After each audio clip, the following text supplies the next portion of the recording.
Bonjour à tous et bienvenue dans cette nouvelle édition du Grand JT des Territoires. Voici tout de suite les titres de l'actualité. Elles sont de retour. Depuis la fin de la pandémie, les nuisances causées par le trafic aérien ont repris de plus belle. À proximité de l'aéroport Charles de Gaulle, des habitants tentent de limiter leur impact, nous expliquera Via 95 dès le début de ce journal. Des bornes communicantes pour prévenir les incendies. La rédaction de TV7, la chaîne du groupe Sud-Ouest, nous fera découvrir ce nouveau dispositif déployé pour la première fois en France à l'approche de l'été. Un concert de métal dans la cour de l'école. LMTV Sarthe nous racontera l'histoire d'un drôle de projet éducatif, de la musique saturée pour casser quelques idées reçues. Et puis en fin d'édition, nous irons tutoyer les nuages dans les Vosges avec une compétition amateur de parapente. De très très belles images à découvrir en fin de ce journal donc. Ce sont des bruits qui ne trompent pas quant au retour au monde d'avant. Un peu plus de 3 ans après le début de la crise sanitaire, le trafic aérien repart à la hausse partout dans le monde.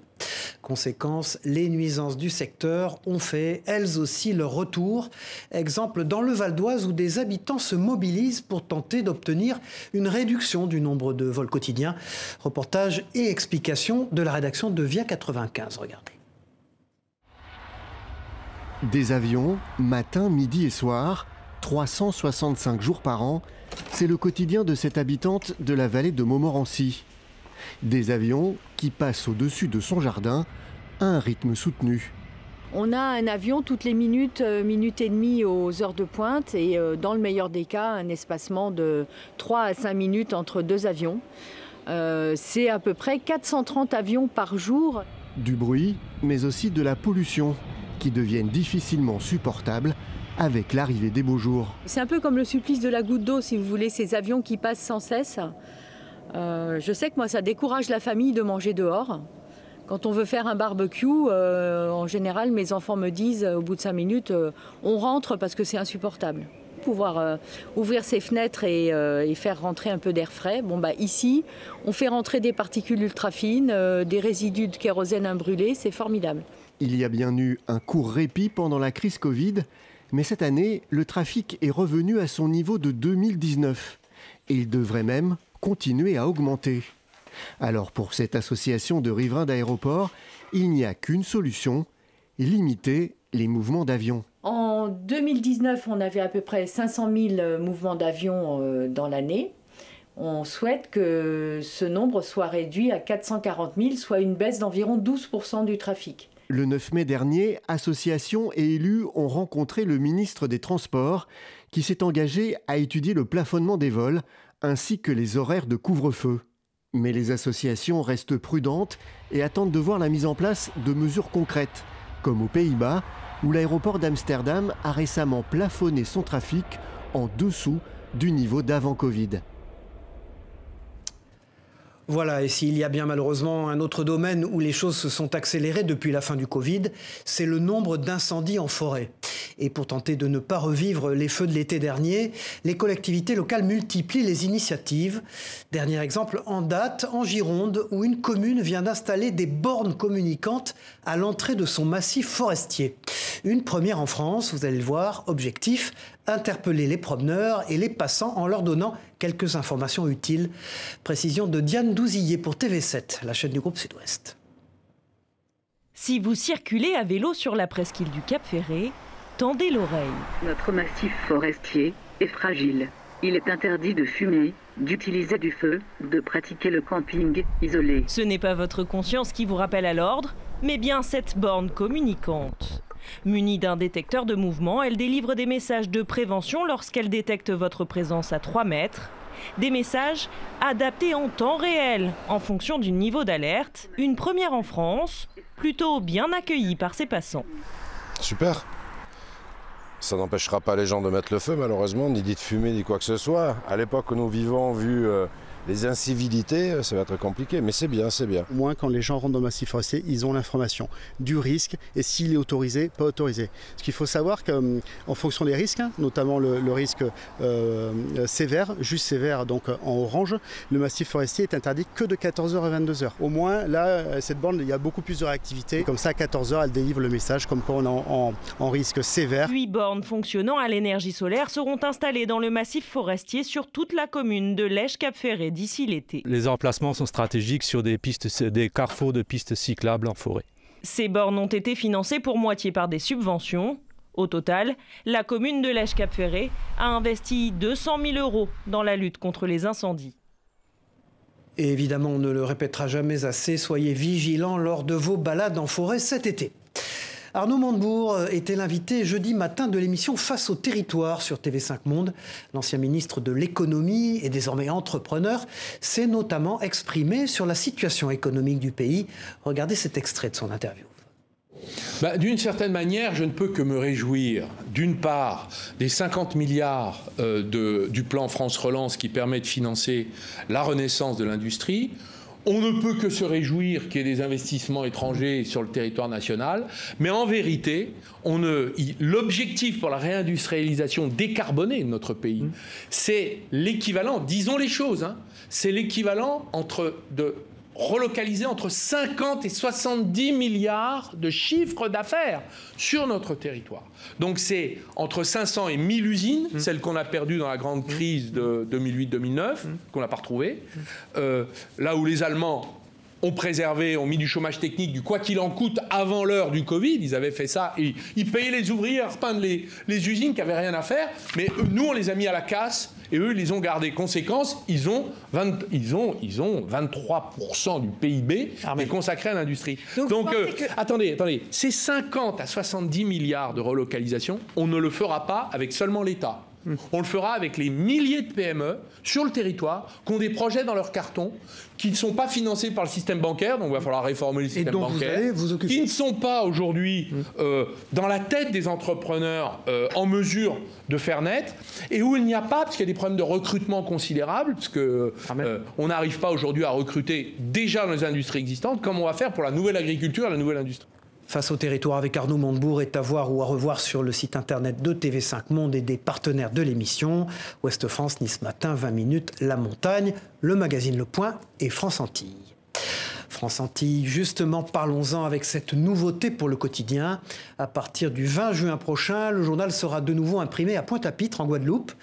Le groupe vient d'acquérir une toute nouvelle presse entièrement numérique qui lui permettra d'imprimer également les journaux nationaux. Les détails avec ce reportage de Christophe Rigaud. Regardez. Il y a un an, France Antilles installait une toute nouvelle imprimerie numérique en Martinique. Aujourd'hui, sur ses palettes, c'est au tour de la Guadeloupe de voir arriver cette presse flambant neuve.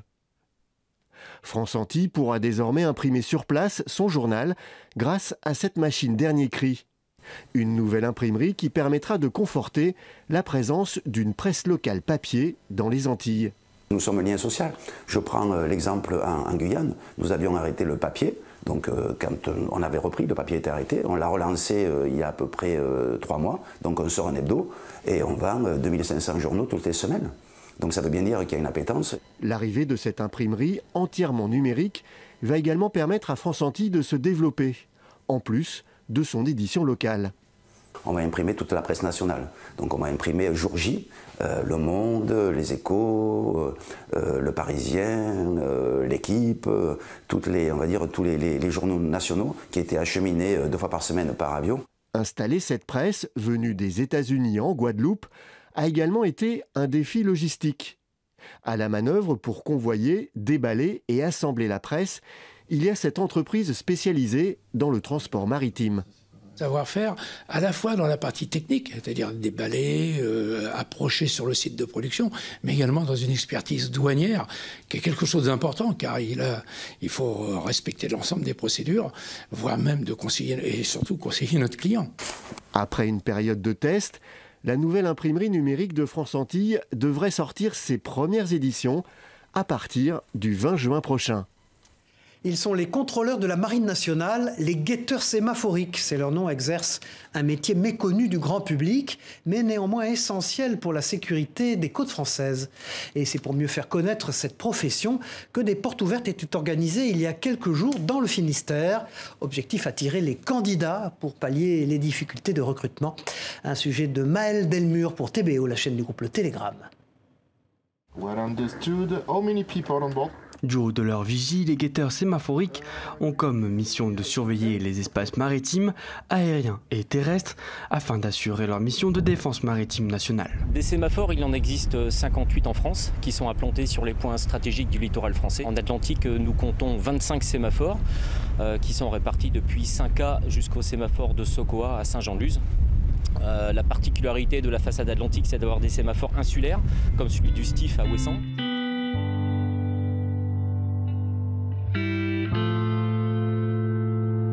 Face à des difficultés de recrutement et une méconnaissance du métier de guetteur, la Marine nationale a organisé une journée porte ouverte dans 6 sémaphores insulaires du Finistère. Nous avons trouvé pertinent d'ouvrir les portes au jeune public insulaire qui a peut-être peu de connaissances sur les missions des sémaphores sur leur île dans le cadre du recrutement local. Cette option permet à une jeune recrue de se positionner près de son domicile afin d'avoir une première expérience au sein de la Marine nationale. Un contrat de 4 ans mis en place par l'armée afin de permettre aux soldats de choisir leur affectation le temps de ce premier contrat. L'objectif, recruter des jeunes insulaires entre 17 et 30 ans comme Loïc. Bon, on en parlait déjà quand on avait vu les affiches dans le bourg et tout ça, on en parlait et puis on se disait ouais, pourquoi pas aller voir tous ensemble, peut-être intéresser 2-3 donc j'ai jamais eu l'idée de faire l'armée même quand j'étais jeune ou tout ça, ça me dit rien du tout mais là plus les années passent et puis on se dit pourquoi pas changer de style de vie. Une première journée porte ouverte réussite selon l'état-major qui envisage de réitérer l'opération Séduction l'année prochaine. Voilà, et elle aussi doit sûrement vous être inconnue. La pilotine est un navire puissant à la fonction particulière, transporter des pilotes spécialistes des entrées et des sorties de port à bord des ferries. Comme vous le voyez sur ces images de nos partenaires en Corse, Télépaisé, un bateau et un métier atypique, non sans risque. Écoutez ces précisions recueillies par Maë Poupard et Paul Claret. Alors, notre métier consiste à faire entrer des bateaux ici sur la station de l'île Rousse et de Calvi. C'est des bateaux à partir de 60 mètres, tout ce qui est yacht ou navire de plaisance. Et surtout de commerce, et les faire entrer en sécurité. C'est surtout des bateaux qui sont très puissants pour affronter les mauvaises conditions météorologiques. Ce sont des bateaux qui sont relativement stables, qui permettent de passer du portique que vous voyez à l'échelle de pilote et qui nous amènent à bord en toute sécurité. Des bouteilles de vin par centaines, repêchées dans un étang. Il ne s'agit pas d'un trésor sous-marin, mais d'une expérimentation gustative. Dans l'Aude, vignerons et ostréiculteurs se sont alliés pour créer de nouvelles saveurs grâce à cette technique de vieillissement très originale. Pour l'occasion, 600 bouteilles ont été conservées 6 mois durant sous l'eau. Une expérience visiblement réussie, comme ont pu le constater Isaac Barry et Manon Scarzello pour la rédaction de Via Occitanie. Des bouteilles dans les temps de Leucate, non pas pour envoyer un message, mais pour modifier le goût du vin. Là, on est en train de sortir les bouteilles de nos amis vignerons que l'on a immergées il y a 6 mois. Et voilà, là, on est en train de découvrir un peu le trésor. Une initiative de 10 vignerons de Canet-en-Roussillon et de 2 ostréiculteurs audois. Ça nous permet de faire le lien entre 2 métiers qui sont assez similaires. Mais on ne travaille pas dans les mêmes éléments, mais juste à côté. Et du coup, je pense que ça va être très intéressant de mêler les deux. Mêler terre et mer, c'est le but de cette expérience. À la recherche de nouvelles saveurs, plus de 600 bouteilles ont été récupérées.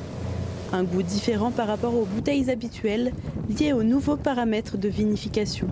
C'est la température par rapport à la même bouteille qui a été conservée de manière classique. La bouteille en mer a été conservée à basse température. Deuxième effet, c'est la pression. Elles sont à 5 mètres de profondeur, donc à peu près 1 bar de pression. Le troisième effet, c'est le ballon de l'eau, c'est-à-dire que les bouteilles sont sans cesse en mouvement dans l'eau. La dégustation des bouteilles accompagnée d'huîtres semble être un succès. Ça se déguste très bien. On a une belle fraîcheur, une belle attaque. Le public, quant à lui, pourra déguster les vins le 25 juin prochain à Canet-en-Roussillon. Voilà. Le monde nautique encore dans ce journal qui se met lui aussi progressivement à la révolution électrique. Sur le lac du Bourget, les moteurs thermiques de bateaux de croisière viennent ainsi d'être remplacés. Une décarbonation qui s'inscrit bien entendu dans une démarche d'environnement. Les précisions de Manon Toiti pour la chaîne 8 Mont-Blanc sur place. Après 6 mois de chantier, l'Hydraex est prêt à repartir, mais cette fois-ci avec un moteur électrique. Le bateau pourra désormais naviguer de manière décarbonée.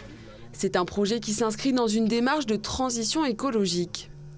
La plupart des bateaux qui ont un anneau sur le lac du Bourget, ont une place de port, sont carbonés. Ont des moteurs, il y a très peu qui ont des moteurs électriques, ça doit représenter 1%. Donc évidemment, il faut prévoir ce qui se passera dans 10 ans, dans 15 ans, dans 20 ans. Comment ces bateaux seront remplacés petit à petit. D'abord, il faut qu'il y ait une offre, il faut que les gens puissent acheter des bateaux qui soient décarbonés. Parmi les 3000 bateaux du port, près d'une trentaine sont obsolètes chaque année. Jusqu'ici, les propriétaires n'avaient pas de réelle solution pour s'en débarrasser. Depuis peu, un centre de déconstruction a ouvert à Chambéry. La collecte du bateau est à la charge du propriétaire qui le ramène à des centres de déconstruction que nous avons agréés avec l'État. Et la déconstruction en elle-même est gratuite. Mais ces nouveautés s'accompagnent aussi par des changements d'usage. La grande majorité des plaisanciers sont propriétaires, mais ne naviguent pas tout au long de l'année. D'autres offres émergent, comme les boat clubs, avec des réservations de bateaux à la journée. Le bateau, au lieu que je l'utilise peut-être 10 jours par an pendant mes vacances, lui va être utilisé pendant 3-4 mois, puisque d'autres personnes vont faire comme moi. Donc c'est une solution qui avance, un peu lentement, mais qui avance et qui va certainement aider à libérer des places dans les ports, à permettre à plus de personnes d'aller sur l'eau, ce qui est très important. Pour l'instant, aucune mesure gouvernementale ou préfectorale n'impose d'en finir avec les moteurs thermiques. L'investissement pour la décarbonation des bateaux de la Compagnie du Lac s'élève à 3 millions d'euros. Dès septembre, la moitié de sa flotte sera électrique. Faire du vélo tout en restant allongé, l'expérience peut paraître étonnante. C'est pourtant à cet exercice que s'adonnent en ce moment même des volontaires à la clinique spatiale de Toulouse. Une expérience qui vise à reproduire les conditions de séjour dans l'espace et à tester les bénéfices d'une activité physique en apesanteur. Pour cette étude, ces participants, comme vous le voyez sur ces images de nos partenaires de la Dépêche du Midi, doivent rester couchés, écoutez bien, pendant 2 mois.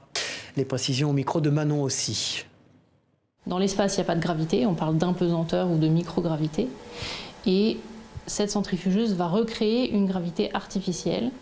Et donc on essaye de voir si faire un exercice en état de gravité artificielle peut permettre de lutter contre les effets négatifs de l'impesanteur. L'exercice de vélo est quand même assez difficile, c'est tous les jours le même exercice, c'est vraiment ça qui est le plus dur. C'était l'occasion, à notre niveau finalement, de participer à cette recherche. Se dire que ça pourra servir peut-être aux astronautes d'une part, et puis finalement il y a aussi tout un impact. La recherche spatiale ne sert pas que pour le spatial, elle sert aussi sur Terre finalement.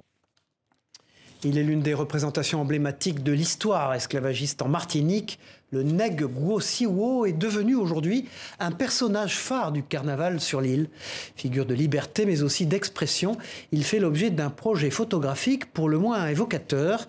Un sujet de Sandrine Claude et de José Éloi pour Via TV sur place.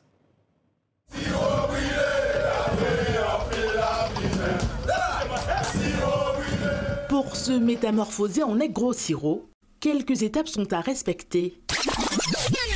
Pas question de s'enduire directement du sirop de batterie. Pour faire tenir le fameux liquide noirâtre, les corps doivent d'abord être couverts de charbon. À peine travesti, Eva se sent immédiatement comme transportée. L'essence, l'âme des anciens nègres marrons est montée. Je me suis sentie vraiment puissante. Donc là, c'est vrai que c'est pas une tenue que j'ai l'habitude d'arborer, mais je me sens bien et je me sens pas dénudée. Je suis habillée. Sous l'œil expert du photographe, les modèles prennent la pose. Marée tête posée et chaîne en main, les jeunes femmes se prêtent à l'exercice dans une atmosphère empreinte de fortes émotions. Le spot du shooting n'a pas été choisi au hasard. Le paysage est aride, fortement exposé au soleil, à l'image des dures conditions de vie des esclaves. C'est au prêcheur que le personnage du Nègre Gwo Siwo aurait vu le jour il y a plus de 20 ans. D'abord un hommage aux nègres marrons qui utilisaient l'enduit pour fuir les colonisateurs. Et il est devenu au fil des années symbole de liberté en Martinique. La liberté qui a été pu être arrachée par les nègres marrons, en fait, c'est dû à un long cheminement intérieur, un processus intérieur qui leur a permis de surmonter leurs obstacles, soif de vie, de se libérer, tout simplement, de se libérer, et ils se sont eux-mêmes sauvés la vie. De magnifiques clichés que le photographe espère pouvoir bientôt exposer. En attendant, ils peuvent être admirés sur les réseaux sociaux. Du métal à l'école. Il n'est pas question ici de matière, mais de musique. Dans la Sarthe, un projet pédagogique a permis de faire découvrir aux élèves ce style musical et par la même occasion de briser bruyamment quelques idées reçues. Pour clôturer cette initiative, un concert était organisé. Doigts levés et cheveux au vent, les enfants ont pu profiter d'un moment atypique à l'école. Anthony Piton et Florian Wozniak pour LMTV Sarthe.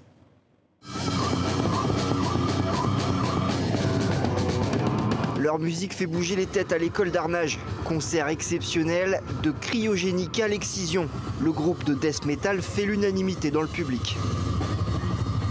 Ça va vite, ça fait du bruit, tout ça, c'est fort. C'est génial. Du son saturé, des guitares distordues et des voix gutturales. Une ambiance inédite dans une cour d'école. Moi j'en ai vu quelques-uns tout à l'heure qui étaient un peu timides au départ et puis qui ont commencé un peu à danser, bouger les épaules. J'ai trouvé ça génial. Ils ressentent des choses, voilà. On a pu échanger autour du métal extrême, leur expliquer que comme un manga, il y a des démons, il y a des sorciers. Voilà, chaque monde, chaque groupe a son univers. Et le but était de vulgariser un peu le métal extrême pour les enfants. Une vulgarisation qui s'inscrit dans un projet scolaire. Le death metal, c'est le fil rouge et il sert de point d'entrée pour des leçons en classe, tout en faisant tomber la barrière des préjugés. On a enlevé ce côté un peu diabolique en fait. Il y a différents courants et finalement le volet satanique qui prend peu de place dans le métal par rapport à tous les autres groupes et tous les autres genres. Et c'était aussi montrer aux parents que finalement ça s'écoute et en fait on a pas mal de parents qui en écoutent déjà. Et maintenant, ce sont les enfants qui s'y mettent. Certains d'entre eux sont devenus, cette année, de vrais métalleux. Allez, zoom à présent sur un autre projet éducatif, beaucoup moins bruyant, celui-ci. À Limoges, le prix littéraire Mosaïque fête cette année sa 10e édition. Ouvert aux écoliers, collégiens et lycéens, ce concours permet d'initier les élèves à l'écriture de textes. Une introduction au slam qui vise à donner le goût de la lecture et de la prise de parole en public. Le travail de toute une année était ainsi présenté sur la scène de l'Opéra de Limoges. Images et réactions recueillies par Alain Druot. L'envie de lire face à d'autres et l'envie de venir sur scène, parce que ça, c'est pas évident. On a plein d'enfants qui ne veulent pas venir sur scène. Donc, mais cette année, ça commence à mûrir. Beaucoup nous disent que ça leur a appris à parler en public, que ça leur a appris à mieux parler en classe également. On m'a donné beaucoup de conseils et je suis content parce que je vais en ressortir avec plus de connaissances qui me serviront plus tard. Ne nous disons pas adieu. Allez, prenons de la hauteur, beaucoup de hauteur même, pour terminer ce journal avec une compétition amateur de parapente organisée il y a quelques jours dans les Vosges. L'occasion, vous allez le voir, de faire le plein de sensations fortes et de découvrir de magnifiques images aériennes dans ce sujet de Louise Amunda et de Mathilde Albert pour Vosges Télévisions.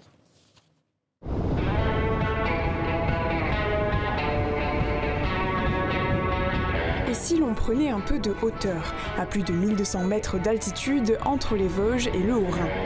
Il y a une dizaine de jours, sous une météo capricieuse, une vingtaine de parapentistes ont volé au-dessus de ces montagnes pour un challenge amateur. Point de départ au Drumont, sur le col de Bussan. Ça fait 1 an et demi maintenant que je vole. Après moi j'ai beaucoup volé. En fait ce qui fait l'expérience du pilote, c'est la pratique. Notre but c'est de rester en l'air le plus longtemps et après d'aller le plus loin possible et faire des beaux vols. Tu aimerais faire de la compétition ensuite? C'est une idée. Après moi j'aime plus pratiquer le parapente pour le loisir. Car cette compétition n'en est pas vraiment une. La Ligue Grand Est de vol libre a organisé cette première rencontre pour inciter les jeunes pilotes à progresser. Faire un start en entrée par rapport à une balise qui se trouve ici. Aujourd'hui, on avait vraiment des gens qui commencent la compétition et donc il fallait vraiment leur faire un parcours très très gentil. Donc là, on est à 10 km. D'habitude, on fait plutôt 40-50 km et lorsque je fais des compétitions avec les meilleurs pilotes allemands, suisses, je suis sur 100 km quoi. Ouais, c'est bon ça les gars, on s'accroche. On va leur apporter la technique de comment faire une compétition, avant, pendant et après. Et après, on leur apporte aussi le côté convivial. Ils voient que c'est sympa et ça leur donne envie d'aller plus loin. Et pour aller plus loin, faut encore passer un brevet, le pilote confirmé. C'était comment ? C'était court, mais bien. De toute façon, on s'attendait pas à mieux. Là, c'est les conditions. Ouais, là, ça va forcir, donc on aurait pu rester encore des heures là comme ça. Malgré un vent un peu trop fort et si tous n'ont pas le niveau des compétitions officielles, ces pilotes auront partagé pendant 2 jours le plaisir des airs. Notre journaliste en a fait l'expérience, on vous laisse en profiter. C'est la fin de cette édition. Merci d'avoir suivi ce Grand JT des Territoires. On se retrouve très vite pour une nouvelle édition. Au revoir à tous.